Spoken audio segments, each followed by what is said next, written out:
오늘 말씀의 제목이 굳게 믿지 아니하면 굳게 서지 못하리라 라고 하는 말씀입니다. 우리 신앙생활하면서 굳은 믿음, 굳센 믿음 가져야 된다라고 하는 말씀을 많이 들었는데, 이 믿음이 우리 삶에서 왜 굳게 믿지 아니하면 굳게 설 수 없는가? 그래서 여러분들 심령에 함께 적용하면서 정말 믿음의 사람으로 세워지게 되기를 주님의 이름으로 축복합니다. 1559년에 낙스라고 하는 스코틀랜드의 종교개혁가가 12년에 그 당시 로맨 캐톨릭이 스코틀랜드를 지배하고 있었기 때문에 종교개혁 운동을 하다가 추방을 당합니다. 그래서 스위스 제네바에서 거기에서 망명생활을 힘들게 하다가 다시 조국으로 죽으면 죽으리라 하고 돌아갑니다. 그래서 그 스코틀랜드에서 하나님의 말씀을 전하면서 많은 박해와 환난을 당해요. 그러나 이 잔 낙스는 미신과 우상숭배와 폭정과 그리고 교회에 가득한 로맨 캐톨릭 교회에 가득한 이 우상숭배들을 강하게 공격합니다. 그리고 모든 성도들에게 분연히 말씀대로 살아서 삶을 개혁하고 그리고 사회를 개혁하자고 설교를 합니다.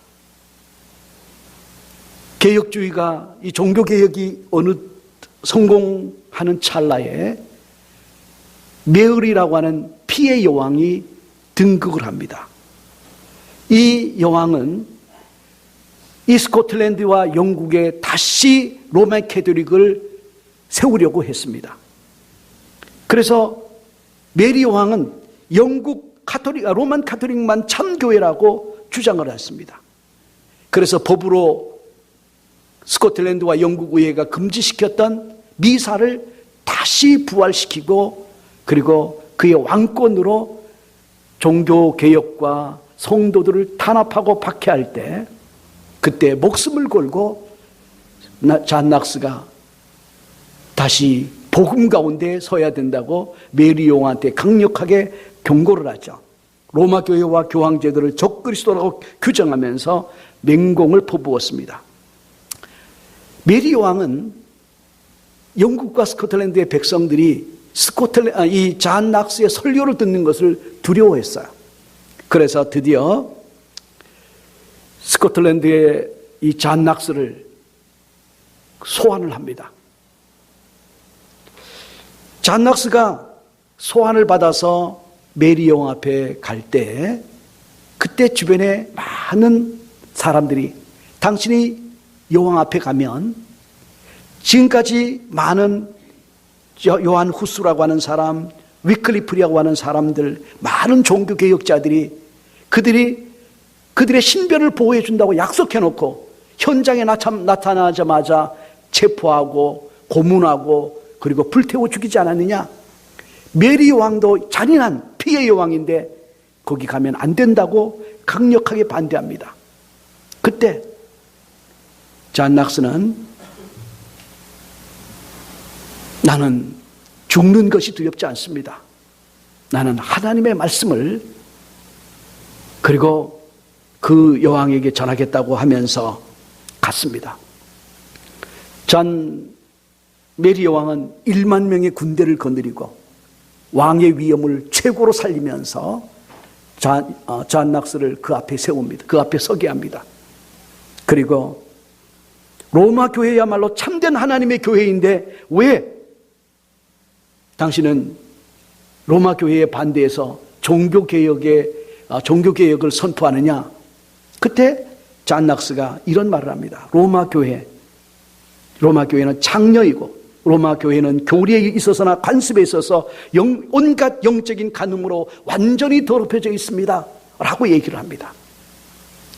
그런데 잔 낙스가 그 후에 돌아와서 이런 얘기를 합니다. 나는 지금까지 내가 종교개혁을 하는 동안에 분노하는 많은 사람을 만났는데 그 분노한 메리 여왕을 만났지만 조금도 두렵지 않았습니다. 하나님이 나와 함께 있었기 때문이라는 거죠. 그런데 그 메리 여왕이 나중에 자기가 쓴 말, 역사가들이 늘 하는 말이 무슨 말입니까? 나는 1만 명의 군사보다도 잔 낙스 그 사람이 더 두려웠다. 그렇게 얘기합니다. 결국은 영국이 로마 캐톨릭화, 다시 재카톨릭화 되는 것이 이제 무너지게 된 이유는 목숨을 걸고 하나님의 임재를 사모하면서 1만 명의 군대를 거느린 그 여왕 앞에 담대히 서서 복음을 전했던 그 한 사람 때문에 영국 교회가 청교도 신앙이 회복되고 또 미국에 또 청교도 신앙을 수출하는 그런 나라가 되었던 것이죠. 여러분도 잘 알다시피 마틴 루터가 종교개혁을 진행하다가 카를 5세와 또 교황의 특사가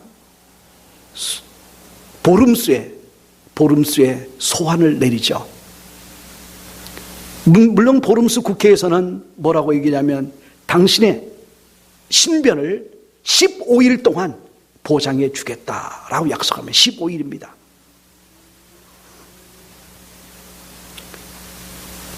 많은 루터의 추종자들은 절대로 가면 안 됩니다. 지금까지 수많은 개혁자들이 그렇게 순교했는데 당신 가면 죽으면 개혁은 끝장이 납니다. 그때 루터가 한 말은 보름수의 지붕 기와장만큼이나 많은 마귀들이 자리를 잡고 있다고 해도 나는 그곳에 가겠다라고 했고, 마침내 4월 16일 날 보름수에 도착해서 대중들의 열렬한 환영을 받으면서 그 다음날 제국회의에 카를 5세 황제와 교황의 특사와 모든 제후들이 서 있는 그 앞에 서게 됩니다. 이번에 독일에 가서 보니까 마틴 루터가 섰던 그 자리에 그 신발을 동판으로 만들어서 이렇게 있는 그 자리에 섰는데, 그때 그 자리에 서서 마틴 루터가 이런 질문을 받습니다. 그대의 이름으로 출판된 이 책들을 그대의 것으로 인정하느냐? 인정합니다. 그대는 이 책들에서 쓴 내용을 처리할 준비가 되어 있는가? 그때 루터는 이렇게 얘기합니다. 내 양심은 하나님의 말씀에 사로잡혀 있습니다. 나는 아무것도 처리할 수 없고 또 그럴 생각도 없습니다. 왜냐하면 양심에 반해서 행동하는 것은 안전하지도 못할 뿐만 아니라 현명한 일도 아니기 때문입니다. 그리고 그 보름수의 황제와 제후들 앞에서 하나님 이 몸을 도우소서, 그는 굳세게 믿었고 모든 사람들의 위협 앞에 담대히 끝까지 견딜 수 있었습니다. 그리고 그날로 바로 철수를 해오는데 딱 하루를 통행을 허락해 주었습니다.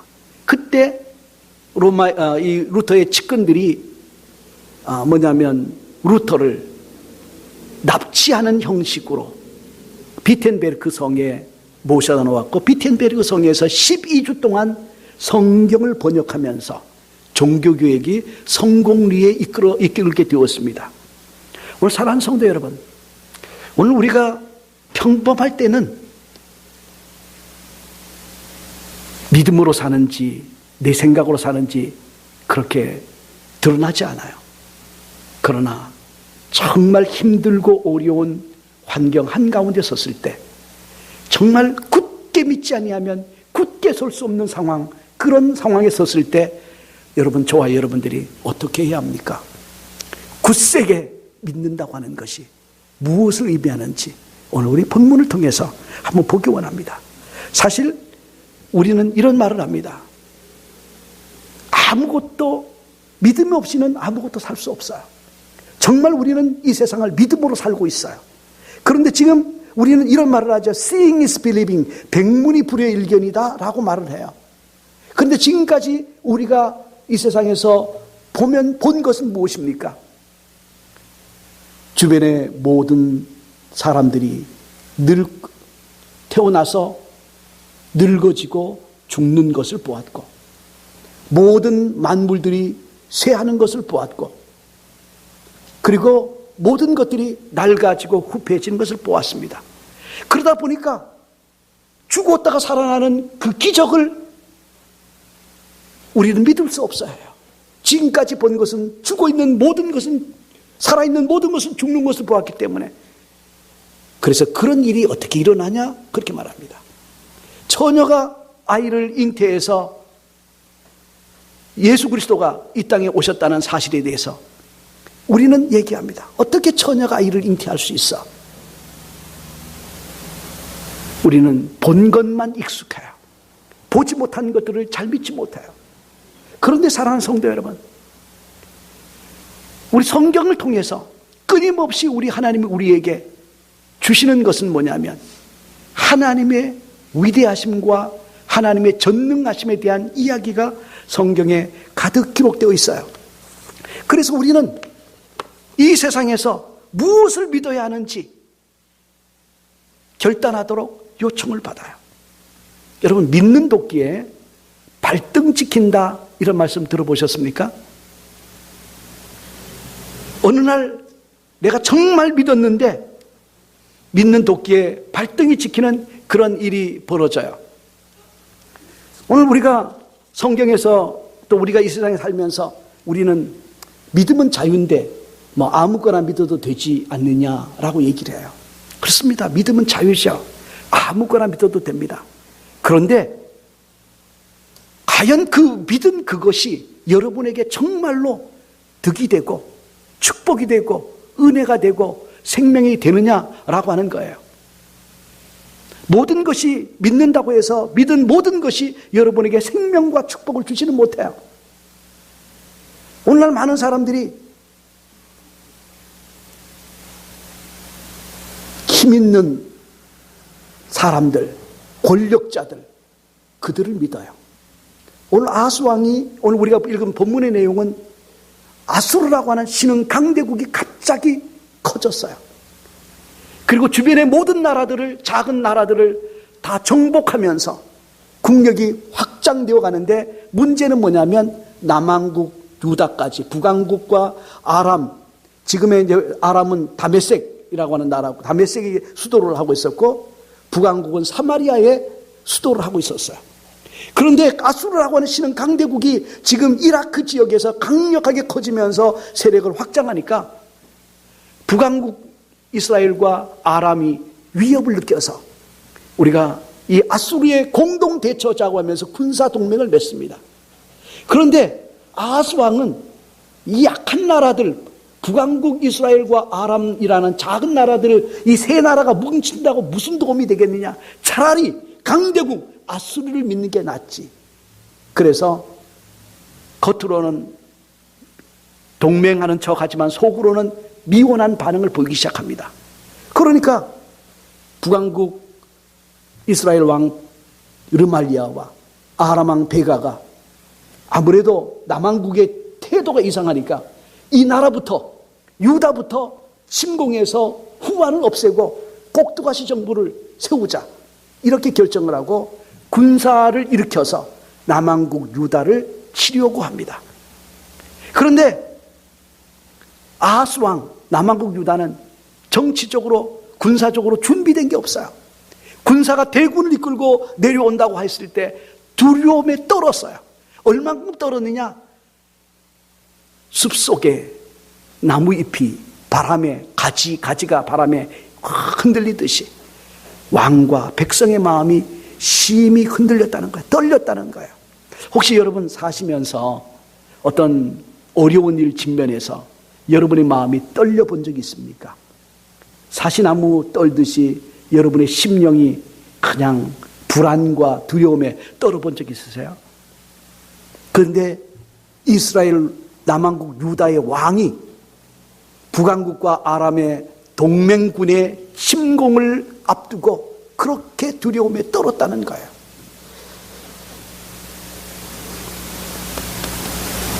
정말 우리가 믿어야 할 대상이 누굽니까? 성경의 이사야 2장 22절에 너희는 인생을 의지하지 말라. 그의 호흡은 코에 있나니 새말 가치가 어디 있느냐. 시편 146편 3절에서 귀인들을 의지하지 말며 도울 힘이 없는 인생도 의지하지 말라라고 말을 하잖아요. 우리가 정말 어려운 일을 당하면 우리는 바로 우리 주변에 누가 나를 도와줄 만한 힘이 있는가, 그 사람을 찾아보고 그 사람에게 즉시로 달려갑니다. 우리가 사람들을 만나면 명함을 주고받으면서 내가 얼마나 능력 있는 사람인 줄 아느냐고 넌지시 말을 합니다. 내가 얼마나 청와대와 화이트하우스와 연계된 파워 있는 사람인지 그것을 알려주려고 합니다. 내가 얼마나 똑똑하고 지혜 있으며 돈이 많고 당신을 도울 수 있는 그런 사람인지 아느냐고 끊임없이 우리는 자기를 피하랍니다. 그런데 물론 작은 도움이 될 수 있지만 결정적으로 우리 생명과 삶을 좌우할 만한 그런 위급한 일에 우리를 도울 수 있는 사람이 있느냐는 거예요. 하나님밖에 없는 줄 믿습니다. 우리 그리스도인은 아무나 믿도록 부름을 받은 사람이 아니에요. 오직 하나님만 믿도록 부름을 받은 존귀한 주의 자녀들인 것 믿으시기를 주님의 이름으로 축복합니다. 여러분이 얼마나 존귀한 자들인가. 저는 이 성경 말씀 이사야서를 읽다가 7장 9절의 말씀에 너무 도전이 됐어요. 우리 한번 7장 9절의 말씀 한번 같이 보겠습니다. 우리 전수사님 이사야 7장 9절 우리 같이 읽습니다. 만일 너희가 믿지 아니하면 정령이 굳게 서지 못하리라. 만일 너희가 굳게 믿지 아니하면 너희는 굳게 서지 못하리라. 그리고 13절의 말씀이 저에게 너무 도전이 됐어요. 13절의 내용은 이런 내용이죠. 한번 보겠습니다. 같이. 이사야가 이르되 다윗의 집이여 영원하건대 들을지어다. 너희가 사람을 괴롭히고서 그것을 작은 일로 여겨 또 나의 하나님을 괴롭히려 하느냐. 여러분 이 말씀 한번 보세요. 다윗의 집이여 원하건대 들을지어다. 너희가 사람을 괴롭히고서 그것을 작은 일로 여겨 또 나의 하나님을 괴롭히려 하느냐. 이 말은 무슨 말이냐면 아하스 왕한테 하나님이 너가 굳게 믿지 아니하면 굳게 서지 못한다 라고 하면서 징조를 구하라고 해요. 내가 너와 함께 한다고 하는 징조를 구하라고 하죠. 언제 징조를 구하냐면 우리 인생은 하나님이 보이지 않아요.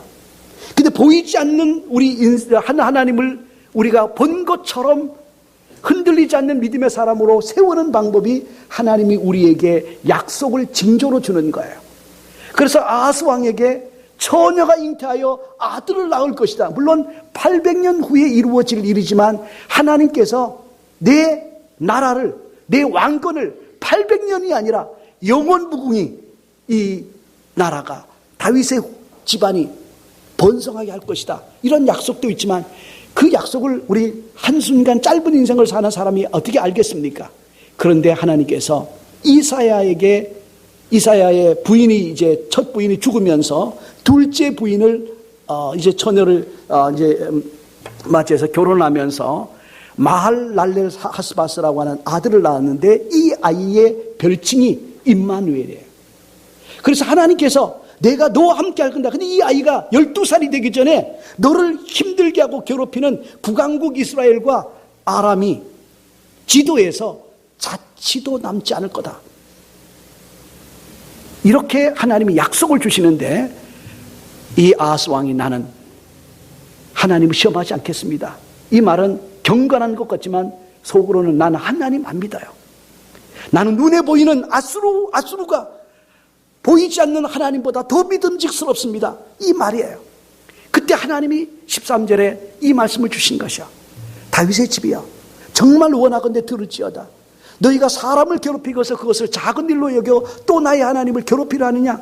여러분, 제가 이 말씀을 읽다가 너무 충격과 도전을 받은 내용은 뭐냐면, 우리가 하나님을 믿음으로 굳게 믿지 않는 것이 사람을 괴롭히는 일이라는 거예요. 내가 하나님을 굳게 믿지 않는 것이 하나님을 괴롭히는 일이라는 겁니다. 여러분, 이 말이 도대체 무슨 말일까요? 우리 한번 가정에서 예를 들어 보시죠. 아버지, 어머니가 무슨 중요한 결정을 내리려고 하는데 참 어려운 결정이에요. 그러다 보니까 확신이 없으니까 이렇게 해야 될까, 저렇게 해야 될까, 부부가 막 고민하는 모습을 자녀가 보면 어떻습니까? 얼마나 두렵겠어요. 우리 집 이거 망하는 거 아니야?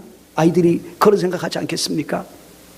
부부가 막 싸우는 모습을 보면서도 아이들이 불안하고 염려하는데, 어떤 중요한 결정을 놓고 갈피를 잡지 못하고 확신 없이 이렇게 해야 되냐 저렇게 해야 되느냐 날마다 고민하는, 하나님을 바라보지 않고 환경만 보면서 이렇게 할까 저렇게 할까 하는 그 부모의 모습이 사랑하는 자녀들에게, 남편에게, 아내에게 얼마나 괴로움이 되는지 아십니까?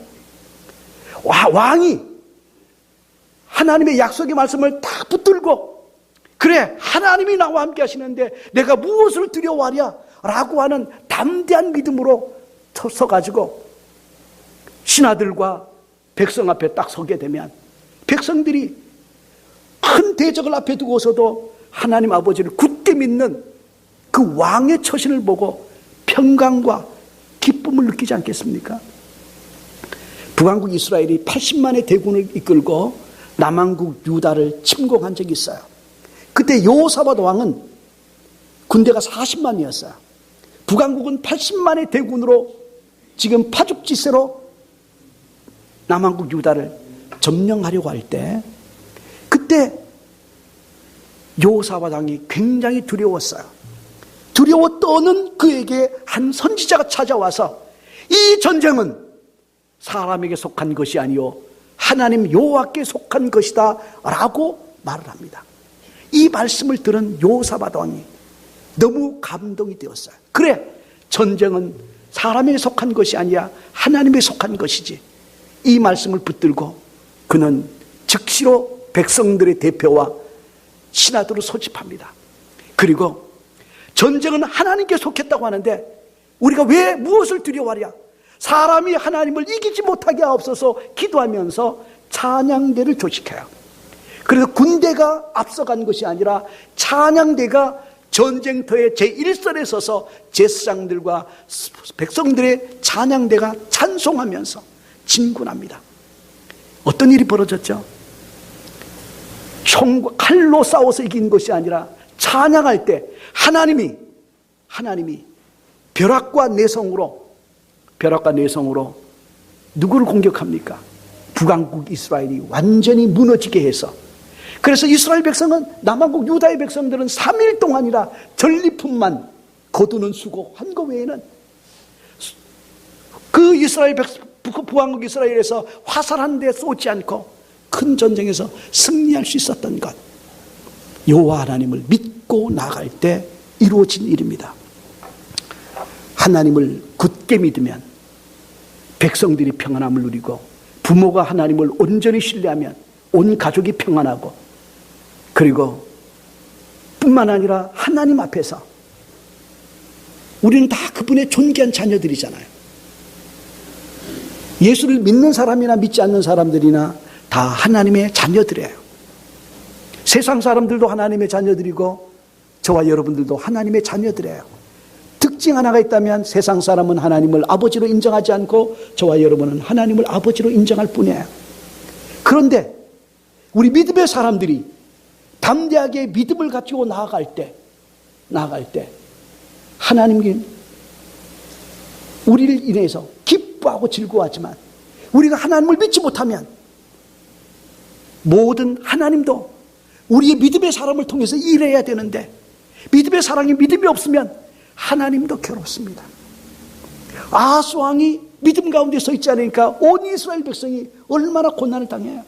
그래서 고난받는 내 백성을 인해서 아하스 왕의 믿음 없는 지도자 때문에 하나님도 가슴 아픈 거죠. 여러분, 왜 믿음이 하나님을 기쁘게 하고 왜 불신이 하나님을 괴롭게 할까요? 여러분의 믿음은 하나님을 기쁘게 하고 여러분의 불신은 하나님을 괴롭고 아프게 합니다. 얼마나 많이 아프게 해드렸습니까? 얼마나 많이 하나님을 기쁘게 해드렸습니까? 그러나 이제부터는 정말 여러분의 온전한 믿음으로 하나님께만 영광이 되는 믿음의 사람으로 우리 함께 살아가게 되기를 주님의 이름으로 축복합니다. 믿음은 믿음의 대상을 내게로 끌어당기는 강력한 힘이 있어요. 불신은 그 대상을 밀어내는 힘이 있어요. 혈루증 여인이 믿음의 손을 내밀어서 주님의 옷자락을 잡았을 때 예수님이 그에게 끌렸고 예수님에게서 그의 능력이 나가서 혈루병 여인의 병을 온전히 치료하는 역사가 나타나지 않았습니까? 여러분의 하나님을 향한 믿음은 하나님의 능력을, 하나님 그분을 내게로 끌어당기는 힘이 있어요. 그래서 날마다 믿음의 손을 내밀어서 주님 잡아야 해요. 그분은 전지전능하고 능력이 충만해요. 나는 무기력하고 무능력해요. 그런데 내가 무기력하고 무능력하게 고아처럼 살아야 됩니까? 어떻게 살아야 됩니까? 전능하신 하나님 그분의 능력을 믿음으로 나의 힘, 나의 것으로 수입하는 거예요. 믿음은 하나님의 능력을 수입하는 통로예요. 여러분, 날마다 믿음의 손을 내밀어서 주님, 당신의 능력이 내 능력이 되고 당신의 생명이 내 생명이 되기를 원합니다. 우리 믿음의 손 내밀어서 주님 잡으시기를 주님의 이름으로 축복합니다. 자, 믿음은 하나님의 손과 발을 풀어드리는 능력이 있어요. 그러나 불신은 하나님의 손과 발을 묶어버려요. 예수님이 나사렛 고향을 방문했을 때 그 고향 사람들은 예수님을, 갈릴리의 모든 사람들은 다 예수님을 믿고 예수님을 만질 때마다 그에게서 능력이 나와서 고침받고 치유받고 회복되는 역사, 생명이 풍성해지는 역사를 경험하는데 나사렛 사람들은 예수님을 강력하게 배척하죠. 믿는 소수의 사람에게는 주님이 치유와 회복을 시킬 수 없었어요. 여러분, 믿음은 여러분에게 하나님의 전능하신 능력이 부어지는 통로가 되는 줄 믿습니다. 그 능력 누리면서 하나님의 자녀답게 사시는 존귀한 백성들 되어야 되지 않습니까? 야곱이 야복강 나루터에서 형 에서를 앞두고 천사와 씨름합니다.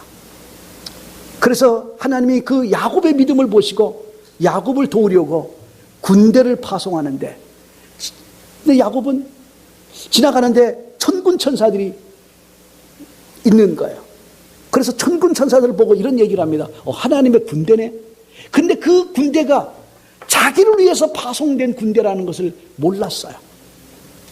그리고는 형 에서 앞에 가서 살려달라고 무릎을 꿇고 애걸복걸할 때 하나님이 그래도 에서의 마음을 만져주셔서 야곱을 불쌍히 여겨서 통과했지만 사실 하나님이 마하나임이라고 하는 강력한 군대를 보내서 하나님의 자녀답게 세상에 무릎 꿇고 살려달라고 애걸하는 것이 아니라 하나님의 자녀답게 스코틀랜드의 잔 낙스처럼 보름수 국회 앞에 섰던 마틴 루처처럼 우리를 세우려고 하는데 우리는 세상 앞에서 무릎을 꿇고 제발 살려주세요, 이렇게 무릎 꿇는 야곱처럼 되어서는 아니 될 줄 믿습니다. 믿음은 하나님의 손과 발을 풀어드리는 능력이 있어요. 여러분의 믿음으로, 또 여러분 믿음은 하나님의 역사를 마침내 보게 해요. 끝까지 하나님을 믿으면 그 하나님은 배신하지 않는 분이에요. 그 하나님께서 여러분에게 여호와의 니시, 승리가 경험되어지도록 붙들어 줄 거예요. 정말 끝까지 믿는 자들에게 여호와 라파, 치료하시는 하나님으로 여러분을 만나주시는 분이에요.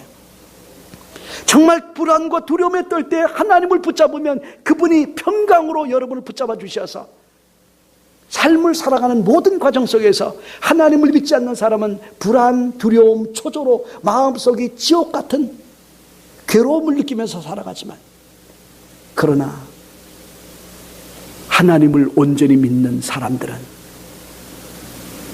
조금도 두려워하지 않고 하늘의 평강과 기쁨을 누리며 살 수 있어요. 우리 이런 얘기 하잖아요. 자, 세게 기도해야 된다. 그런데 세게 주님을 믿으시기를 주님의 이름으로 축복합니다. 정말잖아요. 확실하게 굳세게 믿지 않고 적당하게 믿는 사람들, 그 사람들이 참 문제가 돼요. 정말 여러분이 어떤 환경 속에서도 굳세게 확실하게 믿음 가운데서 끝까지 견디시게 되기를 주님의 이름으로 축복합니다. 이제 정말 말세가 되었어요. 언제 주님이 오실지 모르는 그 땅이에요. 그때 여러분의 믿음을 끝까지 오실 주님 믿음으로 바라보면서 살아가야 됩니다. 정말 우리 시대가 이렇게 믿음이 급락하는 모습을 이렇게 보면서, 그런데 이번에 비전 캠프를 하는데 그 청소년들 구미학교 4학년부터 모였는데 9시에 기도 시작해가 찬송 기도를 시작해가지고 밤 1시 반, 2시까지 기도하는 모습을 보면서, 그리고 그들이 성령 받고 방언 받고 은혜 받는 모습을 보면서 우리 어른들의 믿음은 이렇게 급락하는데 이 아이들의 믿음이 강력하게 세워지는 모습을 보면서, 야, 우리나라가 종교적으로 기독교가 급락하는 것이 아니라 하나님이 새로운 신세대를 준비하고 있구나라고 하는 것에 감동과 은혜를 받았습니다. 이번 가족수련회에 올라가서 우리 함께 기도하면서 여러분들의 믿음의 회복이 일어나고 여러분 심령 속에 영적 부흥이 일어나서 마지막 시대에 어떤 유혹, 어떤 고난, 어떤 환난이 닥친다고 하더라도 우리 하나님 아버지를 믿는 믿음 가운데 굳세게 서서 굳세게 믿고 굳세게 서서 하나님의 자녀, 왕같은 하나님의 자녀로 승리하는 저와 여러분 되시기를 주님의 이름으로 축복합니다. 기도하겠습니다. 살아계시고 자비하신 아버지, 우리는 아무거나 믿어서는 안 되는 사람임을 고백합니다. 온전히 전능하신 하나님만 믿도록 부름을 받은 존귀한 하나님의 자녀임을 고백합니다. 하나님 앞에 우리 심령 성전에 우리 자신을 우상으로 높이지 않게 하여 주옵시고, 하나님 앞에 어떤 것도 하나님 자리에 세우지 않게 하여 주옵소서. 오직 하나님만이 우리를 도우실 자이고 하나님만이 우리를 붙들어 주시고 생명으로 능력으로 풍성케 하신 분이심을 고백하오니, 하나님, 어떤 환경 속에서도 우리와 함께 하시는, 성령으로 함께 하시는 임마누엘 하신 하나님 바라보면서 믿음으로 승리하게 하여 주옵소서. 오늘날 백성들이 정치가를 염려하고 오늘날 세상이 교회를 염려하는 그런 시대를 살고 있습니다. 우리 믿음의 사람 한 사람이 세상에 나가서 야곱처럼 무릎을 꿇지 아니하고 오히려 담대하게 하나님의 전능하신 하나님을 믿고 의지하고 애굽의 바로왕을 축복했던 마지막 야곱의 모습처럼 세상을 축복하고 세상을 구원하는 믿음의 사람으로 세워지게 하여 주옵소서. 예수님의 이름으로 축복하며 간절히 기도하옵나이다. 아멘.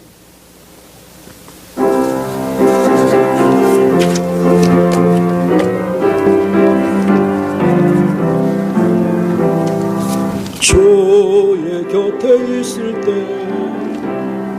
마음이 든든하오네.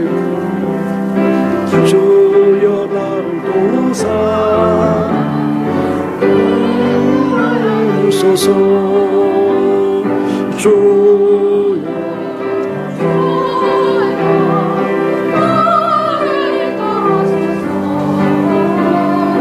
빠른 세상 살 동안 주여 인도하소서. 피난처인 예수여 세상 물결험할 때 거센 은혜 베푸사 나를 숨겨주소서. 주여 나를 인도하소서. 빠른 세상 살 동안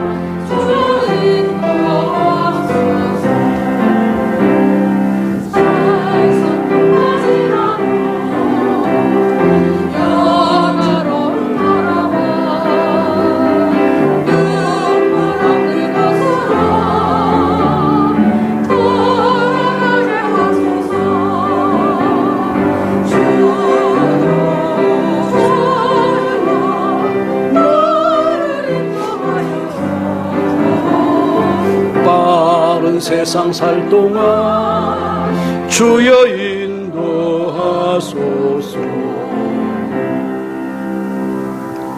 존귀하신 아버지, 감사와 찬송과 영광을 주님께 올려드립니다. 우리가 우리의 구원을 위해서, 우리의 도움을 위해서 나의 도움이 어디서 올까 이산저산 바라보지만 도움은 오직 하나님에게서 옴을 고백합니다. 우리가 우리의 구원과 우리의 필요를 위해서 많은 사람들에게 구합니다. 우리 하나님, 오직 도우림이 없는 사람을 의지하지 아니하고 우리를 도우시는 유일하신 하나님, 전능하신 하나님, 그분의 능력을 바라보게 하여 주시옵소서. 아버지 하나님, 우리 민족이 정치적으로 어려운 환경 가운데 있고 또 오늘 세계의 모든 민족들이 혼돈 가운데 있습니다. 다 눈을 들어 주님 바라보게 하여 주시옵소서. 특별히 아버지 하나님, 우리 개인적으로도 각 사람들, 각 가정적으로도 어려운 환경, 힘든 여건 가운데 있습니다. 그때 눈을 들어 주님 바라보게 하여 주시옵소서. 믿되 굳세게 믿게 하여 주시고 끝까지 믿게 하여 주시옵소서. 그래서 어떤 환경, 어떤 처지에서도 낙심하거나 주저앉지 않는 믿음의 사람으로 끝까지 서서 하나님의 도움을 마침내 보는 저희 모두 되게 하여 주옵소서. 예수님의 이름으로 감사하며 특별히 아버지 주님 앞에 11조와 감사의 예물, 선교 구제 전도 예물 올려드리오니 이 예물이 쓰여지는 곳에 굳세게 믿고 굳세게 견디고 끝까지 하나님의 역사를 바라보는 수많은 교회들, 수많은 사람들이 세워지게 하여 주옵소서. 오늘 물질보다 하나님을 더 사랑하는 성도 한 사람 한 사람, 저희들의 삶을 개입하시고 축복하셔서 하나님의 은혜가 날마다 깊이 경험되어지게 하여 주옵소서. 예수님의 이름으로 봉헌하며 간절히 기도하옵나이다. 아멘.